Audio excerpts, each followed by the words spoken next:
Hello, my name's Florence. Welcome to the Obs Pod. I'm an NHS obstetrician, hoping to share some thoughts and experiences about my working life. Perhaps you enjoy Call the Midwife, maybe birth fascinates you, or you're simply curious about what exactly an obstetrician is. You might be pregnant and preparing for birth.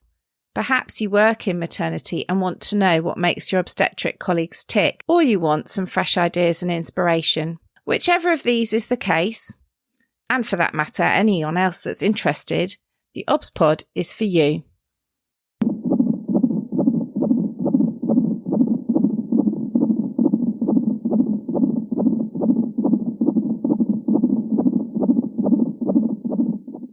Episode 156, Hypnobirthing. I am very excited to welcome today to the Obs Pod Megan Rossiter. Megan is the founder of the Birth Ed podcast and does antenatal and hypnobirthing teaching. And I've actually been on her Birth Ed podcast talking all about cesarean birth. So it is lovely to have her come back and reciprocate and join me on the Obs Pod. And we're going to talk all things hypnobirthing. So welcome, Megan, to the Obs Pod. Thank you so much for having me. It's nice to kind of do a tit for tat. I guess briefly, it might be nice to know how you got into antenatal teaching and hypnobirthing. So I originally trained in midwifery before my eldest son was born and was introduced to hypnobirthing by a family friend when I was pregnant with him during my second year of training. And was very skeptical. This was now 7 or so years ago. So hypnobirthing is definitely being spoken about much more widely now than even 7 years ago. And it wasn't something that I had encountered much yet in my training or in kind of practice supporting families in their pregnancies or in their births.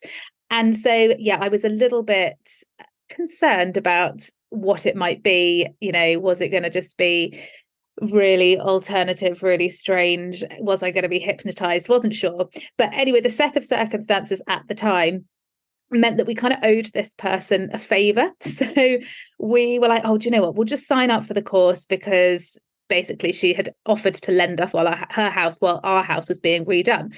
So we decided to go ahead and do this hypnobirthing course kind of as a favor to her. And it basically then was like the grounding to change the rest of my both personal and professional life. So I went back to midwifery for a short period of time after my eldest was born, but due to the cost of childcare and everything else that is thrown at you once you have babies, it just wasn't a viable thing to kind of continue with. And my sort of alignment in the work that I wanted to be doing had really shifted. So I decided that I would train to teach hypnobirthing and antenatal classes and founded Birth Ed. And the work that I do now is all kind of totally out of the NHS, working with families whilst they are pregnant, preparing them to what to expect for birth and labour, how to kind of navigate the maternity system, what to expect as you kind of take those very first steps into parenthood, both from the kind of perspective of hypnobirthing and the incredible things that that can do for somebody in their kind of birth preparation, but hopefully with a kind of having worked on the inside of the NHS with a kind of understanding of what that looks like for the staff that are working within the NHS and the people that are trying to navigate their way through giving birth in that kind of environment. Amazing. I love that story. That's such a great story. Like I did this just as a favor to do that. And then it shifted my whole life. Yeah, it really did. That's such a great story. So you touched on there that idea that, hypnobirthing might be a bit alternative, bit kind of, and when you messaged me saying, how about an episode on hypnobirthing? I thought, oh, yes, definitely, because this is something I definitely do not really understand. And it is something, as you say, I'm encountering a bit more often. And when you say hypnobirthing, I agree. You kind of think, ooh, hypnosis, that's all a bit weird and wonderful. And bit sort of, there's a sort of area of mysticism, bit of magic, bit of not sure. So I would love you to tell me what hypnobirthing actually is. So with regards to the word hypnobirthing, it basically just has a really stupid name. And if I could change the name and the people that are interested in doing it still know what I was talking about, I kind of absolutely would, because it's the name itself that is the issue rather than the actual practice of the tools, the techniques, the approach to birth preparation. Now, I think the easiest way to break down what hypnobirthing is to kind of break it into two parts. So you've got the hypno aspect of it and the birthing aspect of it. So I should point out at this point, actually, that hypnobirthing is not a regulated practice. So it is not standardized. Different teachers will teach it slightly differently. Different programs might interpret it slightly differently. So I can absolutely talk about it from kind of my perspective and my take on hypnobirthing. But you may find that different families, different people, different teachers might be doing it with a kind of slightly different slant, in the same way that, you know, quite a lot of maternity practice, everybody has their own slightly different slant on any number of things. And you certainly see that within hypnobirthing as well.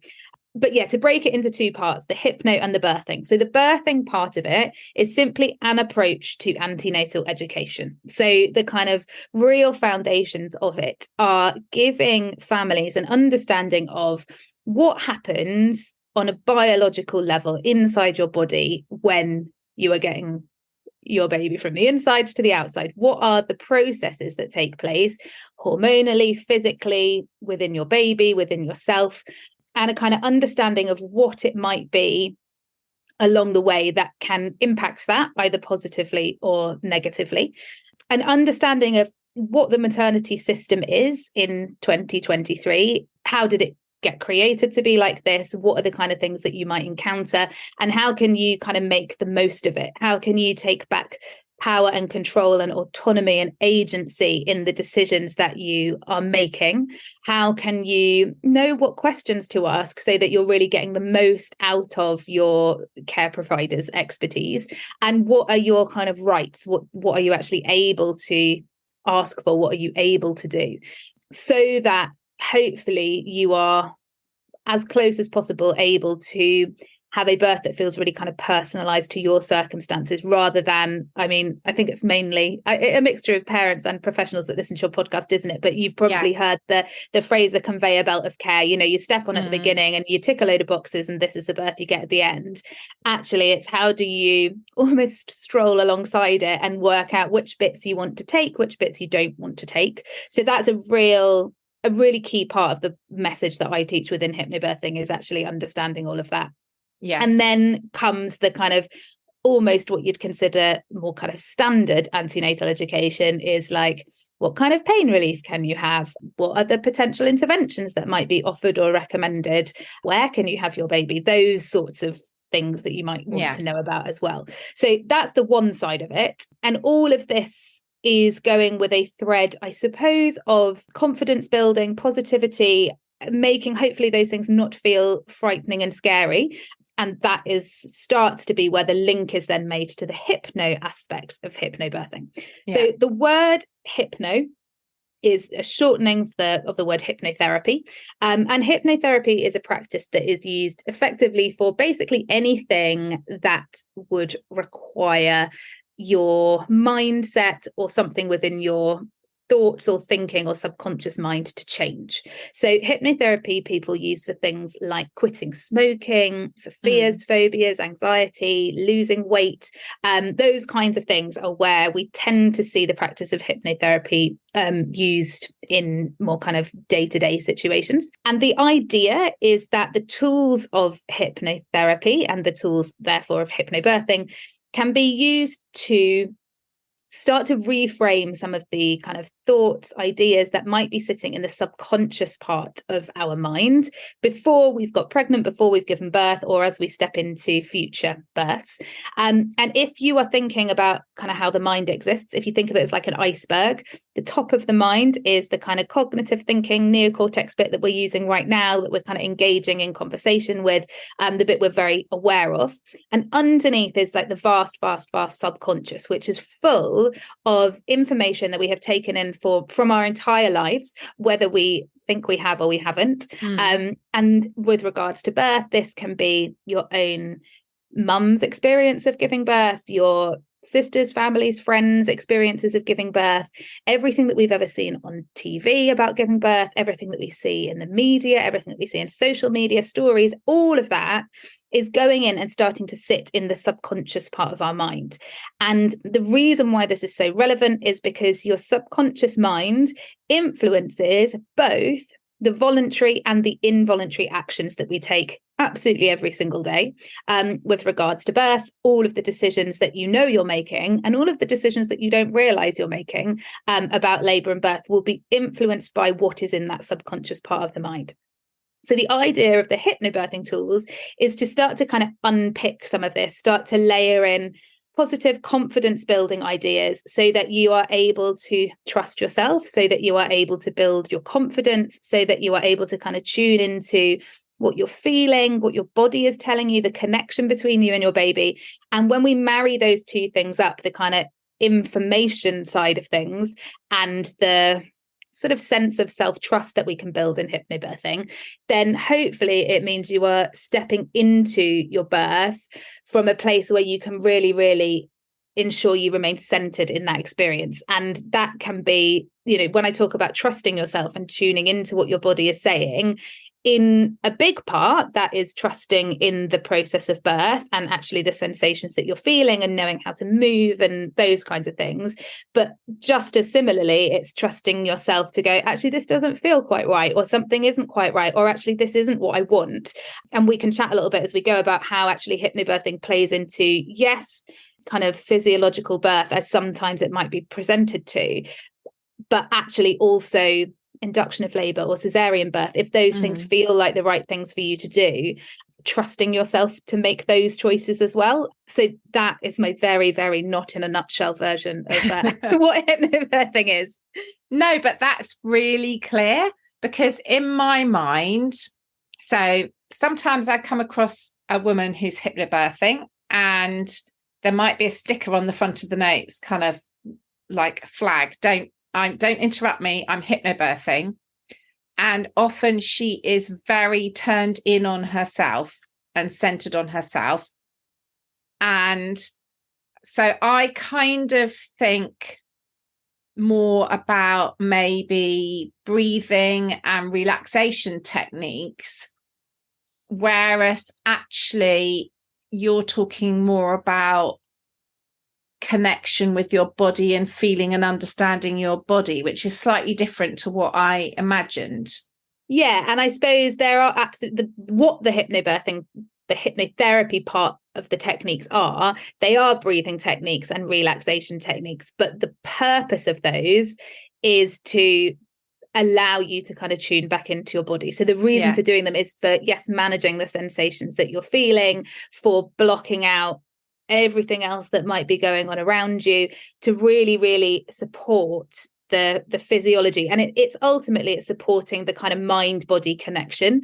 And we really, really underestimate in birth and in life just how connected your mind and your body are, and how one can influence the other in a massive, massive way. There are practical techniques which form part of a hypnobirthing program, which absolutely include relaxation, massage, breathing techniques, but the kind of grounding, the purpose of them being there is to support that mind-body connection, to support physiological processes in your body. Okay, and the preparation. So sometimes I've got women who are perhaps very anxious and they might be choosing a cesarean birth, but I will still say to them, actually, hypnobirthing might be useful to you, because I've seen some of those techniques and grounding can be really helpful at keeping them calm. Not everyone that chooses a cesarean feels theatre is a good environment either. It may be it's the best of the worst, if you see what I mean. Both options don't feel good.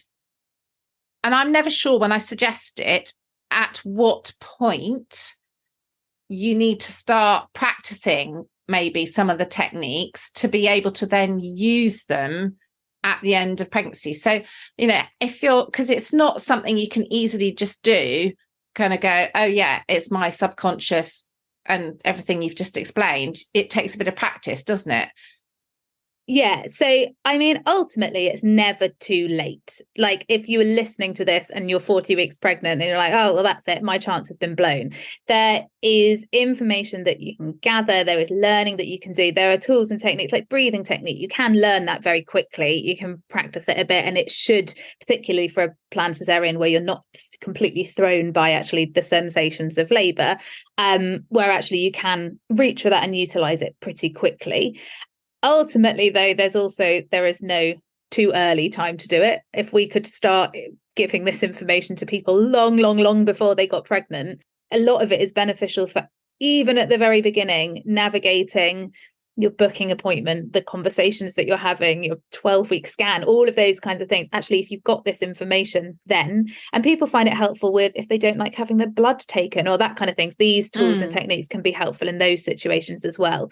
So never too late or too early. Most people that I work with tend to feel most comfortable to wait until after their 20-week scan. I think that just tends to be a milestone that people feel comfortable with. But ultimately, as soon as you've got an interest in it, I would just kind of get going with learning a little bit more about it.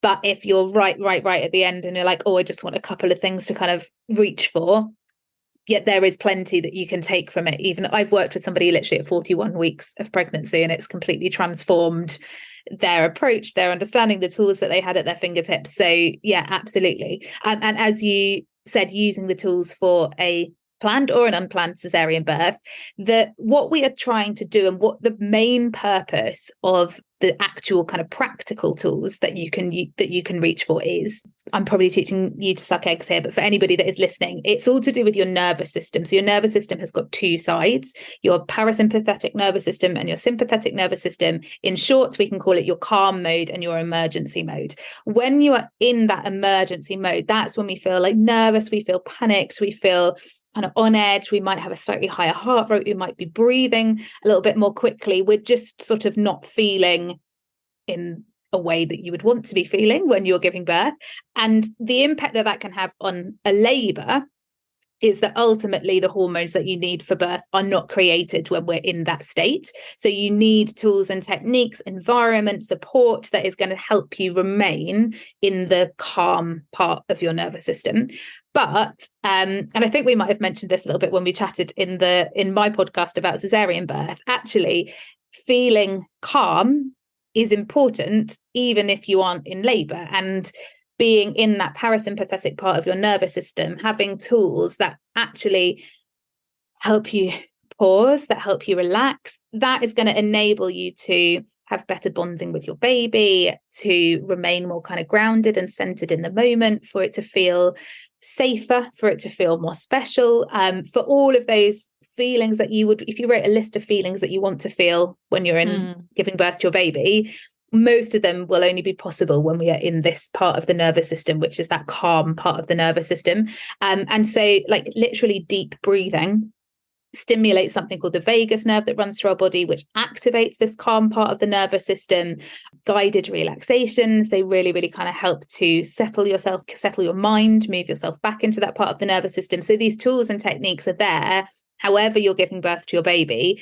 And the idea of them is to help you remain calm and relaxed, because when we are calm and relaxed, the physiological processes that happen, regardless of how you're giving birth to your baby, everything from stopping bleeding postnatally, establishing breastfeeding, contracting the uterus back down, bonding with your baby, all of that is hormones that are made in that part of the nervous system. So absolutely suitable for a physiological birth, which is you're definitely going to need them, and it's not going to work unless you're feeling those things, but transferable to however you give birth to a baby. Yeah, I'm thinking as you were talking then, I mean, we see it a lot when women come in what we might deem to be early labour, that, you know, you come to the hospital and then everything stops dead because you're in that kind of alert state suddenly, because you're in a different environment with different people that you've probably never met before.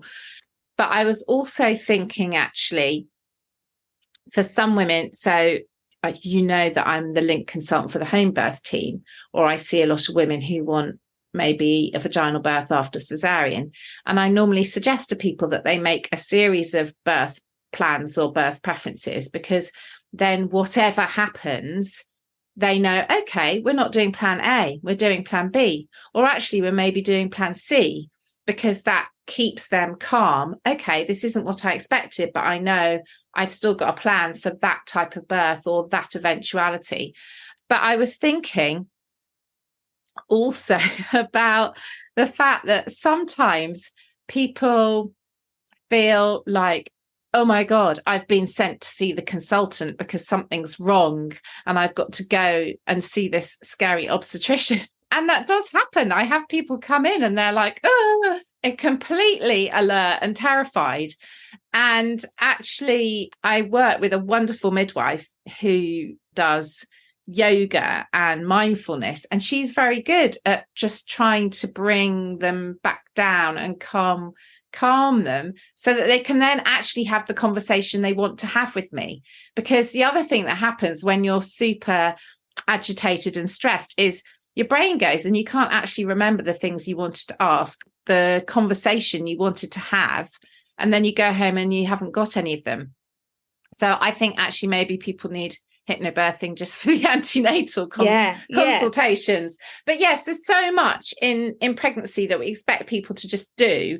Like I often get women who haven't had blood tests or find having blood tests very difficult, and staff say to me, they haven't had any blood tests, and it's like, well, okay, but we need to work with them and explain why and what strategies we might be able to use to make it easier and whatever. But they are still something that a woman could opt out of. I wouldn't recommend it. There's reasons why we do them, but actually we take for granted that a woman's going to just sail through and do everything. Yeah, and going back to your point about kind of the actual going into antenatal appointments, all of these things, but and because we're all so different, some people are really comfortable in a hospital environment, meeting a doctor doesn't bother them, feels fine. Other people, this is the first time they've ever really interacted with healthcare services at all, or they have deliberately opted out of healthcare systems for a long time, or they have had previous very difficult experiences engaging, or previous difficult conversations engaging with healthcare services. So you don't really know from a kind of provider perspective who's walking in each appointment and how they're kind of feeling. So having from a kind of service user perspective, somebody who's actually about to have a baby, yes, these tools are helpful for labour and birth, but something that we talk about going back to the nervous system, when we enter that emergency mode, what we can trigger when we trigger this production of a hormone called adrenaline, which is our kind of fear hormone. Most people have heard of adrenaline, like an adrenaline junkie, loves roller coasters, loves that kind of feeling of fear. Anytime we don't feel safe, relaxed, unobserved, or undisturbed, those are the 4 things that we need to feel to remain in that calm part of the nervous system. If we don't feel those things, we run the chance of producing adrenaline. And when we produce adrenaline, it triggers a response in our body called the fight or flight response. And that basically sends blood to your arms and your legs so that you can kind of fight danger or run away from it, which from an evolutionary perspective, very helpful. If you were giving birth in the woods and suddenly you saw a saber-toothed tiger, you would want to get away from that danger very, very quickly, or potentially fight it. But you can actually extend this response. And I don't think, you can probably share from the kind of inside perspective of working in the maternity system, but I don't think we tend to see fight or flight as the initial response that often. You don't see that many people ready to have like a real confrontation argument if something has been suggested that makes them feel uneasy. You don't really see that many people just stand up and walk out the room. What you tend to see is the third response, which is called fawn, which is essentially complying with something to make your life easier, just doing what you are told because it is I feel uncomfortable. How can I make this as easy as possible? I'm just going to nod my head and do what I'm told. And that is not because you're bad at advocating for yourself or because you don't know what you want. It is like an automatic response from your body to try and keep you safe. Your body's going, right, something's being suggested. I don't like it. Am I going to argue? No, that feels uncomfortable. Am I going to get up and walk out of the room? No, that feels uncomfortable. shall I just nod along? Yeah, that feels like the easiest thing to do here. And that's when we end up agreeing to things or not asking the questions that we wanted to do. And so much of the hypnobirthing course is actually working out how do you manage that.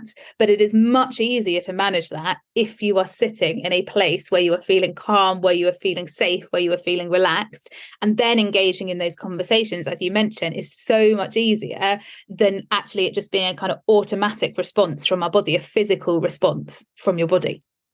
That's really interesting. And that sort of brings me on a little bit to the thing that I find a bit difficult with hypnobirthing sometimes is I'm told this woman's hypnobirthing, and sometimes in the birth preferences is the idea that I do not talk to her and do not interrupt her. And that is very difficult as a professional because we have this whole issue of consent, and it may be something that she's learnt about and understood antenatally, but it may not be. And I can't make that assumption. So I have to have some kind of interaction and conversation, which is then going to immediately bring her out of that zone. And that's sometimes quite difficult to kind of navigate for me or for listeners that are midwives, perhaps. So do you have any kind of tips or sort of thoughts on how to do that in a way that is not overly disruptive? Yeah, absolutely. And I think this is sometimes where if the message of hypnobirthing has become kind of confused or diluted in the way that it has been taught, where sometimes you can get mixed messages that aren't particularly helpful. So I would never say to anyone that I'm working with, don't ever talk to anybody the whole time that you're in labour, because if there's a conversation, as you mentioned, that actually needs to happen for their safety or their health or for their consent or something like that, then it is important that they are engaged with and that they have that conversation. Sometimes you might see people write for a conversation initially to go through somebody else. So can you speak to my partner first? Can you speak to my doula first? Those kinds of things you sometimes see there. So it might depend slightly on what is written in the kind of birth plan or birth preferences. So the first thing is just that I think most people are happy to be disturbed when it is really essential that they are the person that needs to be spoken to. And I think a lot of it is sometimes conversation that happens or that does need to happen, but it might be something like a question of, oh, Megan, can you just confirm what address you're going home to? Because I need it for the notes. Like there is absolutely no reason why that question has to go to the person that is in labour whilst they are in labour. And sometimes if it's a question like that, if it's a kind of clarification of something, there's often no reason why the other person in the room wouldn't be able to answer that. If it is we would like to offer you, I don't know, we're recommending continuous monitoring of your baby because of X, Y, and Z. And we would therefore need your consent or a conversation with you about why we're offering this and for you to decide whether or not it's something that you want to do. I think as a first instance is just sort of pitching the time of it. So strolling up to somebody mid-contraction and saying, we're just asking you if you want this. You know, somebody asked me in my first labour if I consented to having the injection for my placenta whilst my baby was crowning. Now, there is absolutely no way that you can give informed consent whilst there is a baby's head sitting on top of your perineum. Like there, you just go, yeah, whatever, I don't care, go away. And you'll say, so it's about pitching the timing, you know, between contractions is probably a better time to start that conversation. Or if they have asked really not to be disturbed, it might be that you can say to a partner or to a doula, let's say it's me in labour, it's important that we speak to Megan for this. Would you just let her know that we would like to speak to her? And in the next few moments, whenever she feels ready, then we can kind of engage in the conversation, just so that maybe that preempting is coming from somebody that she feels safe with. And so, or if there's no kind of instruction like that, then it's, you know, in between those contractions, Megan, we would really like to talk to you about a recommendation that we would like to make about continuous monitoring. have your next contraction, and then if you're ready, we can have a little chat about it. And so just giving like a almost consent for the conversation. Okay, bit of warning. Exactly, before you kind of launch into something and know, but they haven't had a chance to kind of actually prepare their mind for that conversation, is very, very, I think, a very good way of engaging it in the first place. And then if it is something that's quite clear in the birth preferences and is only being offered because it is routine, then it might be a question of going, do we actually need to ask this question? Or, it's been 4 hours since the last vaginal examination. Everything's completely fine. She's written very clearly in her birth preferences that she doesn't want vaginal examinations unless a clinical need arises. Do we really need to be having a full-on conversation now about the pros and cons of vaginal examinations? If it's actually X, Y, and Z has happened and there are now complexities and now things are looking different and it might give us some helpful information, then maybe that is a good time to engage in it. But actually, otherwise, is it a necessary conversation, or is it one that you can kind of look through the birth preferences? Or even if it's just a quick, it says in your birth preferences that you don't want vaginal examinations. Are you still happy with that, or do you want me to talk you through them? A very kind of quick question. Okay, that's really helpful. I mean, I do a lot of that on the ward round, kind of, we're having a conversation, pause for contraction, tell me when you're ready and we'll restart it. So that makes complete sense. I always find the talking to somebody else, the birth partner or the doula, I always find that a bit weird, but you just explained that quite nicely, that them as an intermediary, as someone that the woman trusts and a sort of heads up so she can get her head in the game. Yeah, because they're never going to be able... That makes sense to me, because otherwise it just feels weird. Sorry, we're all in the room, or maybe I've stepped outside the room and got the partner outside, if it sort of specifies that. And then it's a bit like, I'm going to talk about you to your partner so I don't interrupt you. But so that's really helpful how you've just described that, actually. Yeah, because they're never going to be able to give consent on somebody else's behalf. No. And you're never going to be able to know that you have passed on the message in the way that you want it to be communicated, unless you speak to them directly.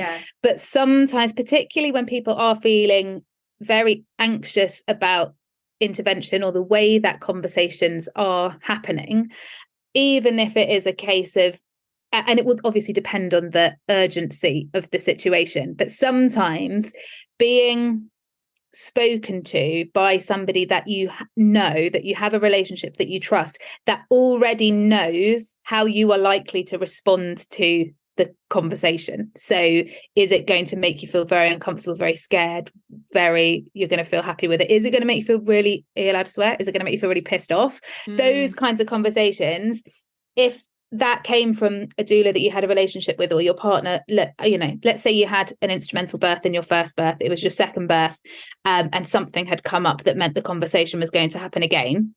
Your midwife was there, you were in labour, you had been pushing for a really long time, there wasn't really any kind of obvious signs of progress. What sometimes happens in that situation is they either press a button or they go out and say, we're just going to get the doctor and they're just going to come in.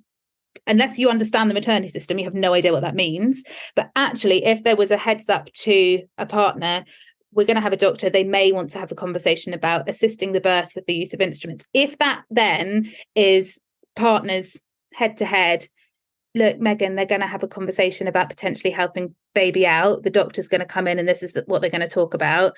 Let's take a couple of deep breaths. Let's calm ourselves down. And then we'll be ready to engage in that conversation. That can be like really transformationally different to, and it's not always you that walks in the room, Florence. Sometimes it isn't somebody that really has that maybe kind of gentle bedside manner. It can be somebody that walks in, okay, we're just going to give baby a bit of help. Whoa. That, for somebody that has had a previous difficult experience, is potentially going to be contributing to trauma, making it very difficult to say no, put you in that fawn position where you're like, okay, just do whatever you want. And it really, for some people, gives them back a kind of element of control. And I think when we're talking about almost like trauma-informed care as well, is if somebody has come to hypnobirthing or is writing a birth plan that is incredibly detailed. Generally, if it's because they've had a traumatic birth the first time, that is what they're asking for, is they are really, really asking for absolutely everything to be explained, absolutely nothing to happen without very kind of considered, informed consent, for them to feel as safe as possible. And if that request is there because it's making them feel safe, we need to find a way to respect it, in the same way that if somebody had come in and part of their religious practice or their culture was that the first voice they heard was the voice of their father, the way that we should be respecting that in birth, we should also be respecting, I don't want conversation in the room, or I would like initial conversations to go to my partner. When we start to look at it almost as like a cultural decision, or a decision that is based upon somebody's personal values, then it sometimes starts to make it a little bit easier to respect, and less of a kind of imposition on the maternity system as it exists. They're not just saying it to be annoying, even though it does make things sometimes a little bit more tricky. When we dig a little bit deeper and we go, God, why would they not want to speak to me when they're in labor? Because, you know, in an ideal world, you would only have people in that space, a midwife that you knew, a doctor that you had met before. And if that is what it looked like, most people wouldn't care at all. If a midwife that they knew, that they had known the whole way through their pregnancy, came up to them and said, okay, Megan, remember we talked about this during pregnancy, this situation's come up, so now we might want to consider it, whatever. That is completely different to a stranger walking in the room and launching into a conversation. And so part of the decisions that people sometimes choose with hypnobirthing is in direct response to the way that the maternity system runs and what it looks like, rather than actually anything to do with the birth itself or their preferences itself. It's actually caveating or buffering what the maternity system can't provide in its current state. Is okay, well then what can we do to make sure I still feel really protected? But after all of that conversation, I don't know that many people that would actually be that opposed if you just very gently went and spoke to them about something that was completely essential to talk about. No, that's really helpful. And I definitely see it with some postnatal debriefs. People have said, I was in the zone, I was doing this, and then bam, the doctor came in. Why did the doctor come in and offer me an assisted birth? And I've explained, well, you know, there's some guidance on the timing, and it may be the midwife in charge asked them to go in the room, or, you know, but it shouldn't have been that it was unexpected. Yeah. It should have been that you knew they were coming and you knew why they were coming and what they were coming for and whatever. So yeah, I definitely agree with what you're saying there. And that it can shouldn't come be from something as a big surprise. Yeah. And it is about that fit between the system and the individual, isn't it? And that relationship building, like, yes, ideally it would be for everybody continuity of care throughout pregnancy and then in labour, but it's not for 99% of people.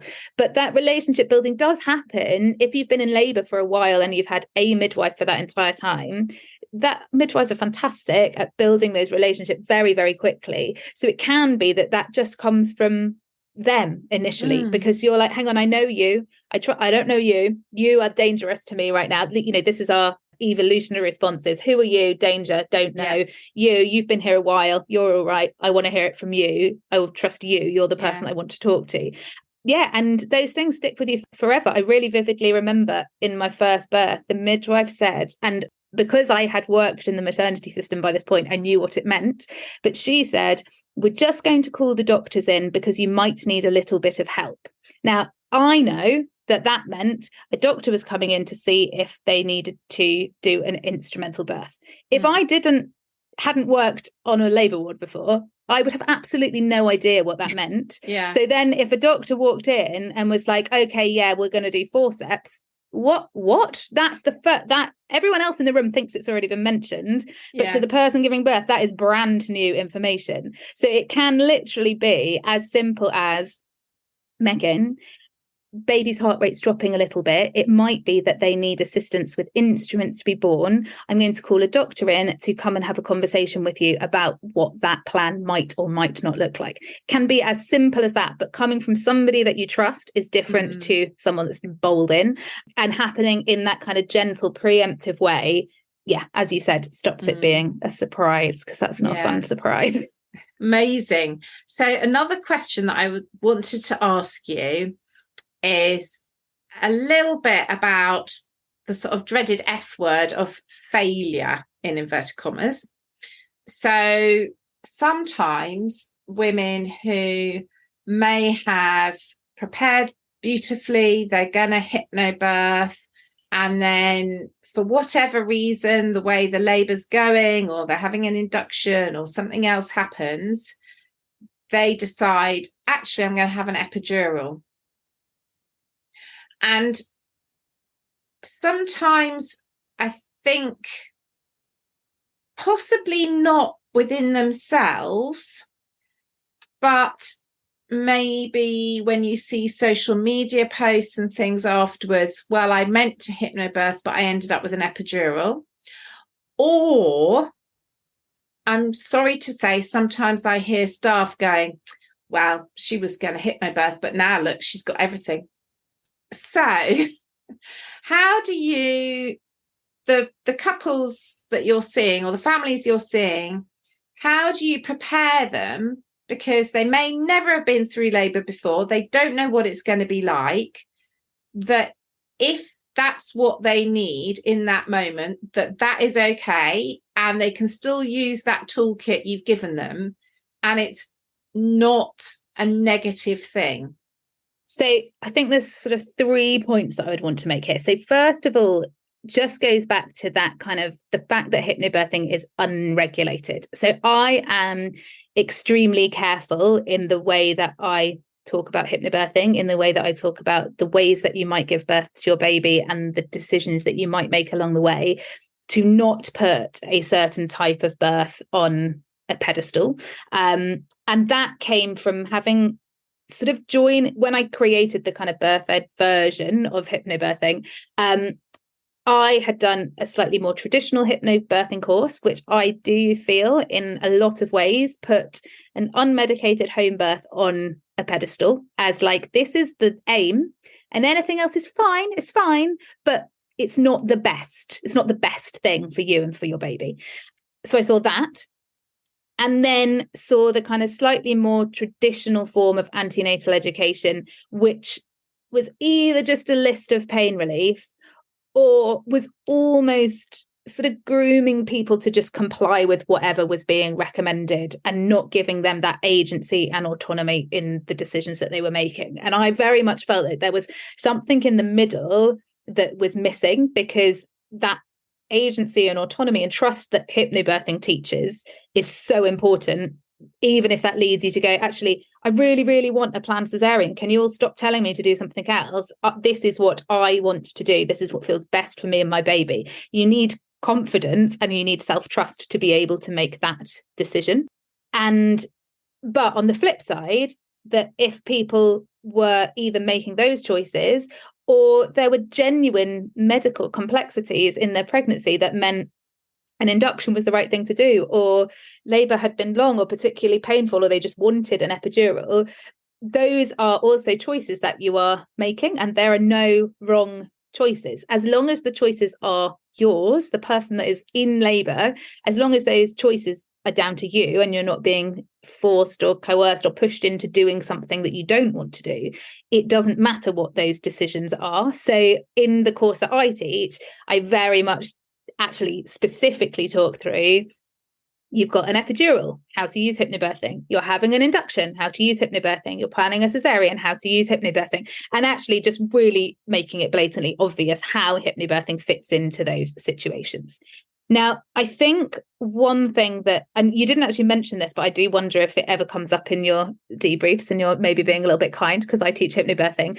But I do think we have to be very careful teaching hypnobirthing, because I think when it is taught wrongly, or if it is taught that there is a certain better, correct way to do it, or that it sort of semi-guarantees something, that rather than reducing trauma in birth, it can be something that contributes to trauma in birth. If somebody felt like they were promised the world and they didn't get the world, they had something that was really particularly hard, particularly difficult, particularly like clinically hard, then, you know, if you spent your whole pregnancy just going like, I was made for this, my body was made to give birth, and then it didn't go the way that you expected, that's a whole nother layer to unpick that can be contributing to trauma, which is why I think we have to be very careful about the way that we are sharing this information. And that, for me, forms a really big responsibility in the way that I teach hypnobirthing and the way that I share it. And I know that that isn't necessarily an approach that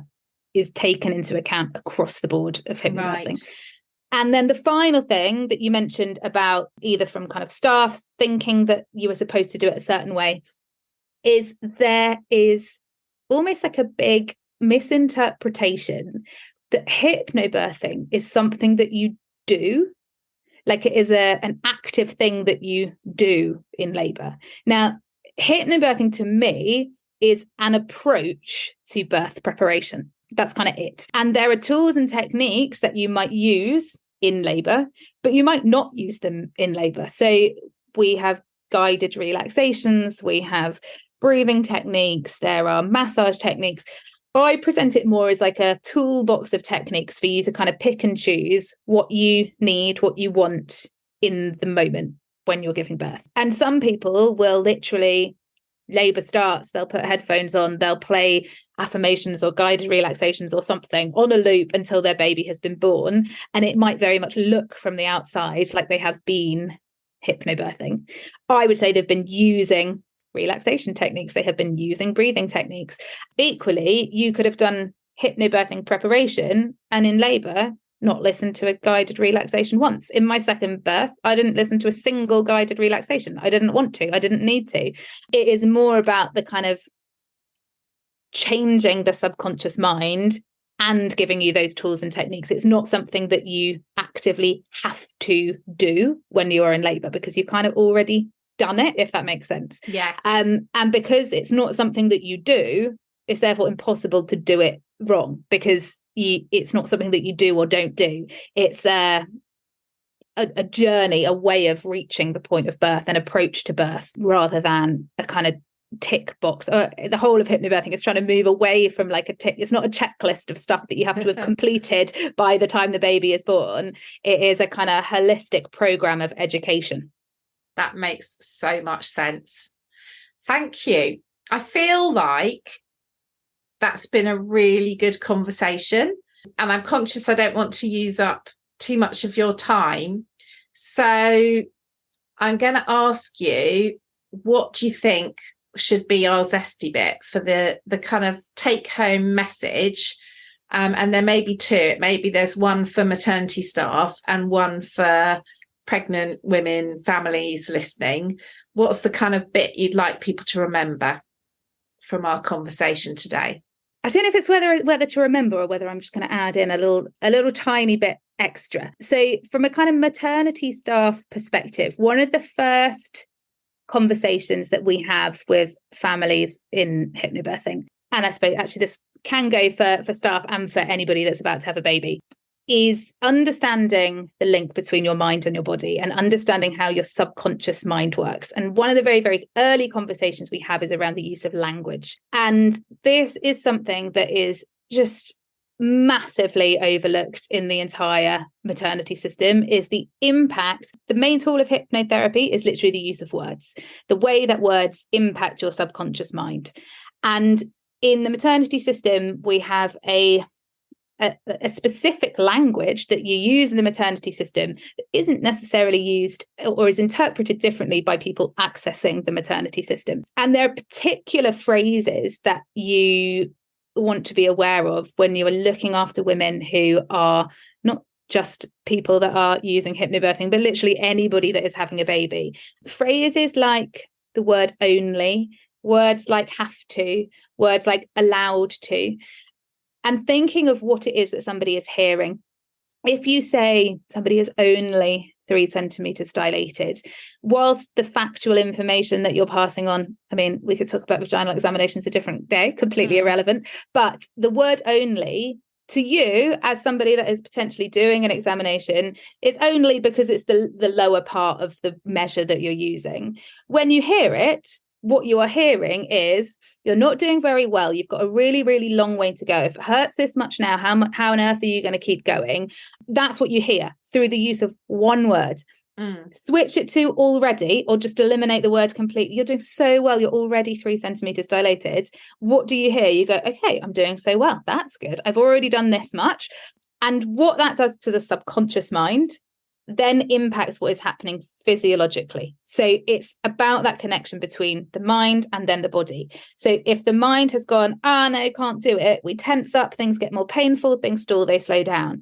We feel supported, we feel safe, we feel relaxed, then actually things are then more likely to go as expected and unfold more quickly, more comfortably. And they feel like really, really, really tiny changes to make, but they are also really, really, really easy changes to make. Losing the word only. You have to move to the labour ward now. That's different to we would recommend, we would suggest, shall we chat about? What that does, the person giving birth may well do exactly what is being suggested, but that takes the power away from you and puts the power onto them. It gives them back that agency and autonomy. And so much of and you'll know this through your supporting of kind of people postnatally, so much of how we experience birth isn't actually what has happened on a physical level, but it is how we were made to feel. So having an induction of labour where you were given a date, you were told you have to come in and your baby has to be born by induction.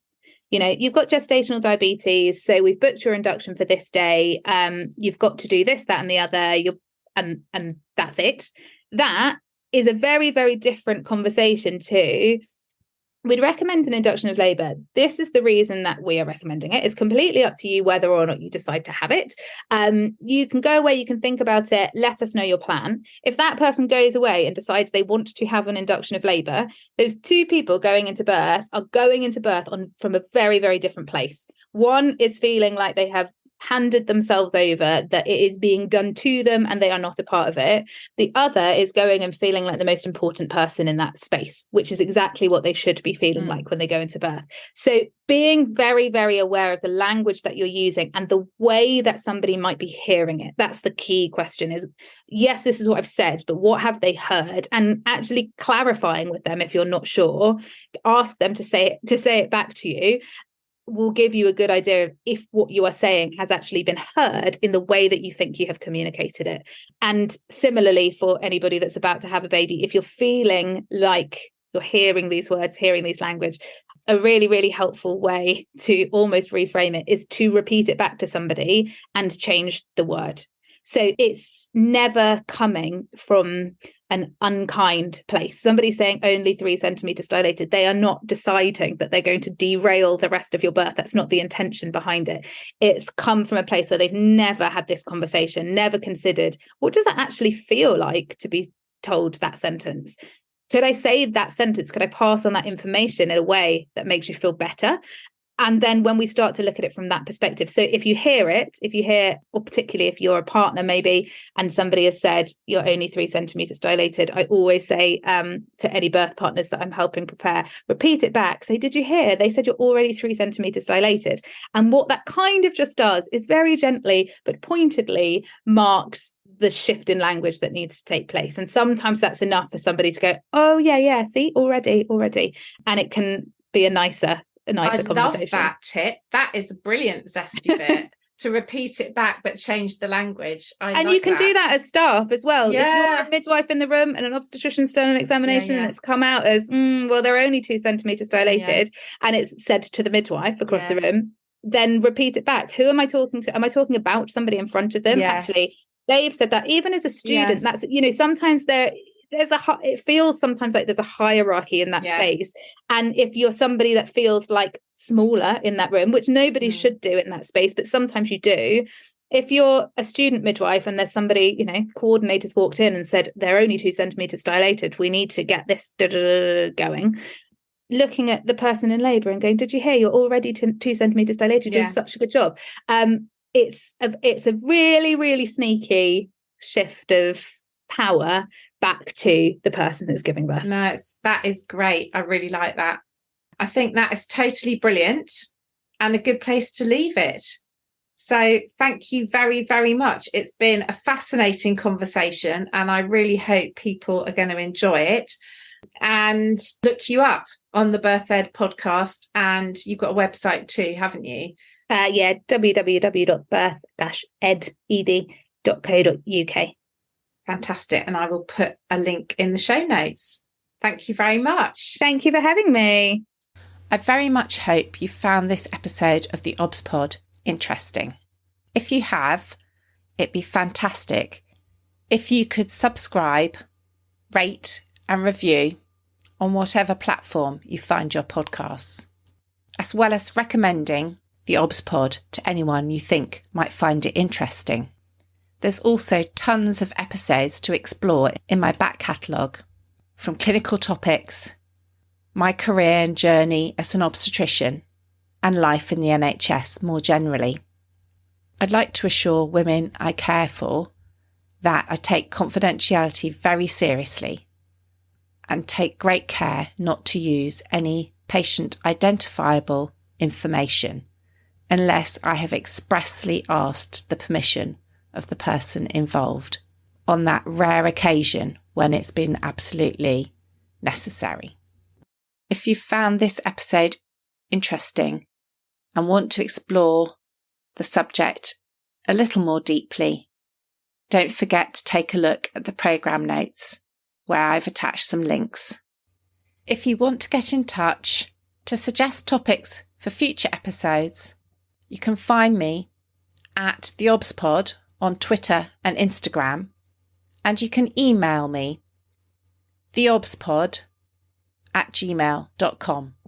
Finally, it's very important to me to keep the OBS Pod free and accessible to as many people as possible.